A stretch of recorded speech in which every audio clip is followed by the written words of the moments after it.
Hello, everyone. My name is John Dostert. I'm here to present our global analysis and decision-making presentation today.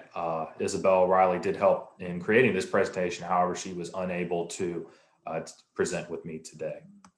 Getting started here, the first thing I will talk about is kind of what international trade is, and at its most basic form, it is simply trading between two or more countries. This is an extremely common occurrence in today's very globalized marketplace. There are a lot of factors that can affect international trade as well, and I'll get into some of these a little bit later in the presentation. So when you're selling goods internationally, you need to understand how international marketing works. And that is simply where it is the exchange of goods and services internationally to meet the needs of customers. This can allow businesses to then expand their target market, increase their revenue, and increase their brand awareness, all of which are important things in turning a profit. So when working in other cultures or in other countries, it's important to understand the cultures as well as how they act as well. Looking at the cultures, that's simply defined as groups of people and their behaviors, beliefs, outlooks, values, customs, and I guess generally more of their way of life as a society. A lot of countries have different values, and it is important to understand these to make sure when you sell your product in that country that you know it will be successful. You may have to make some tweaks and come up with a different advertising strategy. So that way you'll know if the product will provide the best appeal. And then looking at something like multiculturalism, that's the presence of several different cultures or ethnic groups within a society. The United States is probably a great example of this. There are all kinds of different cultures, all kinds of different people who are coming to the United States from various different countries. So it is important to think about how to create advertising strategies and products that will appeal to this as well in a very complex marketplace. Unfortunately, things like this occur, but stereotyping is common, which is just a kind of a general belief or a fixed belief about a particular group of people and an assumption of their shared characteristics. Usually these are not true, and a lot of businesses now are speaking out against stereotyping and trying to avoid creating products that do stereotype against a particular culture or group of people. And then looking at cultural bias, this is very kind of similar to stereotyping, where it's a prejudice where it just shows one preference for one culture over another. Again, this is something businesses are trying to stay away from and create products that are highly inclusive that everyone can enjoy. So when dealing with international business and international trade, communication is key. And thanks to virtual communication, this is making this a lot easier through email, meeting software like Microsoft Teams or Zoom, as well as project management software. This can make dealing with international trade and international business a lot easier. Communicating between time zones is simple. It can be done pretty much at any point without having to worry as much about, oh, am I waking this person up? Travel is becoming less crucial, and I think the COVID-19 pandemic has shown us that as well.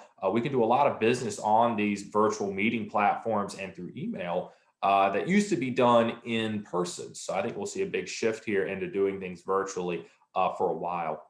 And then another important thing is the majority of global business people speak English. So this is definitely good for people in the United States. And then a lot of colleges and universities, including Appalachian State, actually require us to take a global business course to talk about how to write memos and how to do various things based on other countries.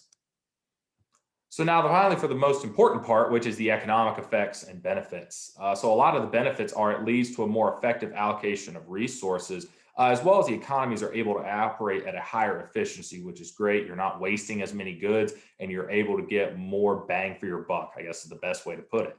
And the products are usually offered at a lower price and in better quality, which is great for the consumers, will help increase demand, and you can charge more for your products that way.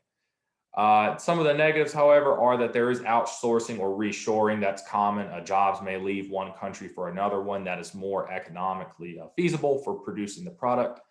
Exchange rates, depending on those, fluctuate every so often. That could lead to a higher cost if importing or exporting goods from various different countries. And then how some countries could build trade deficits, for instance, the United States and China, could lead to people trying to avoid buying products from certain countries. So looking at trade agreements, this is a very important aspect of global trade. Some of the most famous ones here, the North America Free Trade Agreement, or NAFTA. It allows the US, Canada, and Mexico to freely trade between each other. No tariffs, no quotas. These items are not stopped at the border. They're not checked. They could just move freely through all of the countries. The European Union is another one. It's an economic union between 27 different countries across Europe. These member countries are pretty much borderless. That's a good way I've heard to describe it, where the goods can freely pass through each country without being inspected or stopped or taxed or anything like that. There's one tax they pay through the European Union. Recently, the United Kingdom, Great Britain, has left the European Union, which has kind of shaken that a little bit. However, it is still a strong group of countries, and they're still making good progress there and allowing international business to thrive. And finally, the World Trade Organization, it is not an actual trade agreement. It's an organization, but they help assist with creating trade agreements as well as trade negotiations, dispute resolutions, implementation, and building capacity for trades as well as in developing countries. So looking at trade barriers, this is also sadly the negative side of all of this.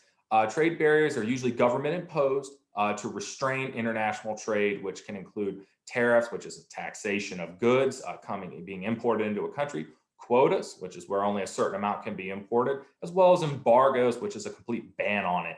These are usually protectionist barriers to protect a country's economy, and probably the best example of that is the United States and China over the past couple of years. The governments can offer trade incentives, which is where the government will give you a benefit for importing or exporting goods from a certain country. These are usually done through creating free trade agreements or tax incentives, and these can usually increase sales, improve customer engagement, and increase customer loyalty. So thank you for listening to our presentation.